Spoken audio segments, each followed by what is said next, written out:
So,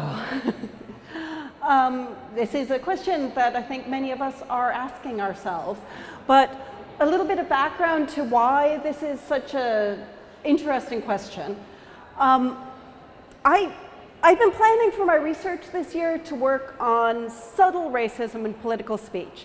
And the reason I've been planning to work on subtle racism is that there's been a consensus for some time amongst people who study these things that since at least the civil rights movement, explicit, overt expressions of racism will not lead you to success in American politics, right? You have to be subtle about this.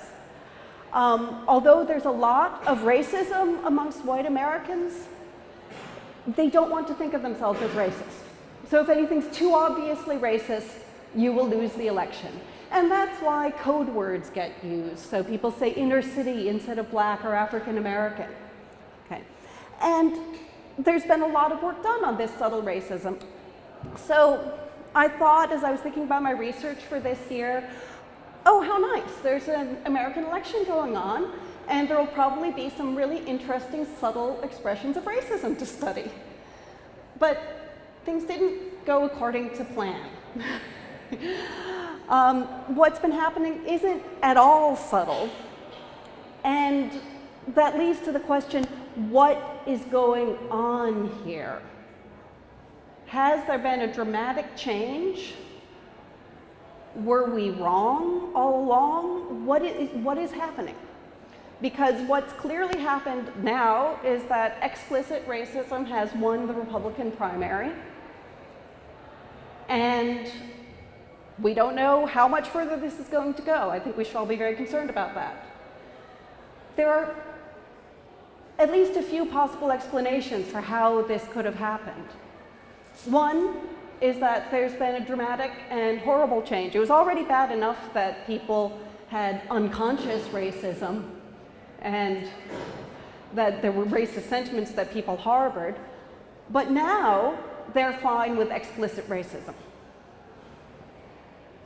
Another explanation is to recall that so far we're just talking about the Republican primary. Maybe the people who have voted for Trump were the people who always would have been fine with explicit expressions of racism. Some of them certainly are white supremacists, though not all of them.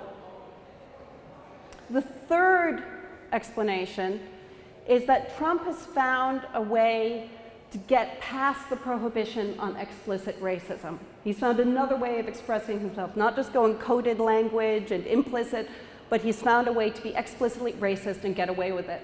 And that's the explanation I want to talk about this time. Okay. So what I think is going on is that Trump is using what I call a racial fig leaf. And a fig leaf is where you take some utterance R that's explicitly racist, that would be very clearly racist on its own, and you add on to it some additional thing which does just enough to make people have an excuse to think that this isn't racist. Okay. It raises just enough question about whether what's said really was racist or not. And I call it a fig leaf because it's something which just barely kind of covers something that you're not allowed to display in public. Now, fig leaves are actually a kind of familiar thing, though not under that name. Okay. So classic one is, I'm not racist, but, and then you go on to say something clearly racist. Now this one is so obvious that most of us recognize it readily, and it's kind of a joke, and that's just the stereotype of what the racist says. But of course, there are people for whom this actually works as a fig leaf. Similarly, some of my best friends are black, but, okay. And those aren't going to work for most of us, relatively enlightened people. But, and I realize it's strange to put the words Trump and sophisticated on the same slide, but I think there's actually something that Trump's doing that's a bit more sophisticated than that, although he does spend a lot of time with the unsophisticated ones as well. So when he announced his candidacy, he famously said really horrible things about Mexicans, but they're also quite strange. So here's what he said. when Mexico sends its people, they're not sending their best. They're not sending you. They're not sending you. They're sending people that have lots of problems. They're bringing those problems with them. They're rapists. And some, I assume, are good people. And there's a lot of focus on the fact that he had said Mexicans are rapists, as there should be. But there's a lot less discussion of what was really kind of weird about the additions to this utterance. Okay?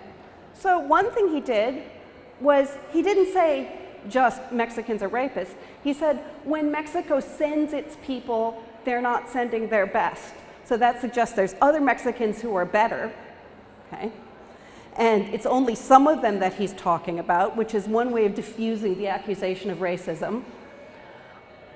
And then he added on the really strange thing at the end and said, and some I assume are good people, right? And both of those things allow somebody to say, oh, he's not really racist, because if he were racist, he'd be talking about all Mexicans.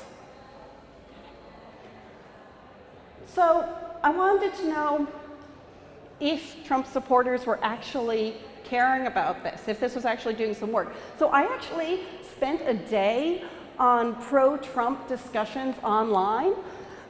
I can't say it was my favorite day. But I found out that Trump supporters were talking about, some of them, as I said, are proudly racist, but others are talking about whether he's racist or not and finding ways to reassure themselves and each other that he's not by citing this. So I think Trump is attacking them based on their actions, not their ethnicity. He's addressing the illegal immigrant group, not the race group they belong to. I didn't hear him say anything racist against any race. What I did hear him say is illegal Mexicans bring drugs, crime, and are rapists, but I'm sure some are good people. Seriously, what's racist about that? Okay. So they are being reassured by these fig leaves. It's showing that it's giving them a way to deny that Trump's racist. Then he did something even more sophisticated, which is make an utterance that's designed to demonstrate a lack of racism by condemning someone else's racism. It's a great way to get yourself off the hook. So Justice Scalia, who recently died, one of the last things he did before he died was that he was discussing an affirmative action case, and he said affirmative action hurts African Americans because it gets them into universities that are too hard for them. And Trump condemned this. Right? Trump said, I thought it was very tough to the African American community, actually. I didn't like what he said. No, I didn't like what he said. I heard him. I was like, let me read it again. Because I actually saw it in print, and I'm going, I read a lot of stuff, and I'm going, whoa. And this is actually what got me thinking about fig leaves, because I thought, wow, that's actually a great cover for his other racist utterances. Now, the reason these are so dangerous, that we need to really think about them and pay attention to them, is that if people are making these utterances with fig leaves and they get away with saying these racist things, then these racist things, accompanied by the fig leaf tells you this speaker isn't racist, even though what they're saying might sound kind of racist. And then those get to be the sorts of things that a non-racist might say. So it changes our attitudes about what's acceptable. It becomes the sort of thing that people can say and not be racists. And if people get away with expressing these extreme views over and over again by using fig leaves, then only slightly less extreme views start to sound moderate. So once Trump calls for a ban on all Muslims, banning Syrians comes to be the moderate position in the Republican primary. So the effect of this is that all these fig leaves can change what's acceptable to say. And that starts to change what's acceptable to do. Openly racist speech all too often leads to openly racist action. And that's what we're seeing.